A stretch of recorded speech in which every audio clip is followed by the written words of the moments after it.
Қайырлы күн, құрметті оқырмандар. Сіздердің назарларыңызға Бақшағада бапкерлік атты көрме ақпарат ұсынамыз. Табиғат бүкіл тіршілік атаулының алтын ұясы, құтты қонысы болса, өсімдік сол табиғаттың қазынасы, халықтың байлығы. Өсімдіксіз жер бетінде тіршіліктің болуы да мүмкін емес. Олай дейтін себебіміз ол тіршілікке қажетті органикалық зат пен оттегінің қайнар көзі. Өсімдіктен түзілетін органикалық заттар бүкіл тірі организмдер пайдаланады.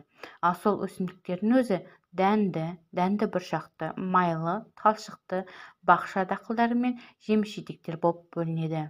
Бүгінгі көрмедегі кітаптардан бақша дақылдарының қалай баптап күту керектігі, дақылдардың пайдасы мен қасиеті, оларды әзірлеу әдіс-тәсілдері, әрбір дақылдың өзіне тән биологиялық, морфологиялық ерекшеліктерін ескеріп, оларды өсіретін топырақты әзірлеу, сорттардың сипаттамалары мен тұқымдарын егу, дайындау секілді толық мағлұматтар ала аласыздар.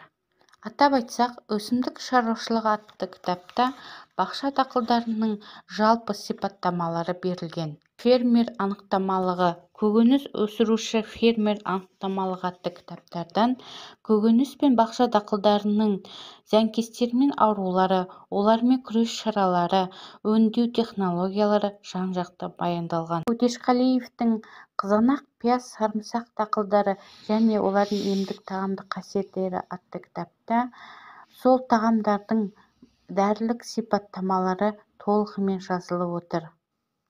Сонымен қатар көрмеде бау-бақша дақылдары жөнінде журналдар және де орыс тілінде жазылған әдебиеттер де қойылып отыр. Назарларыңызға рахмет.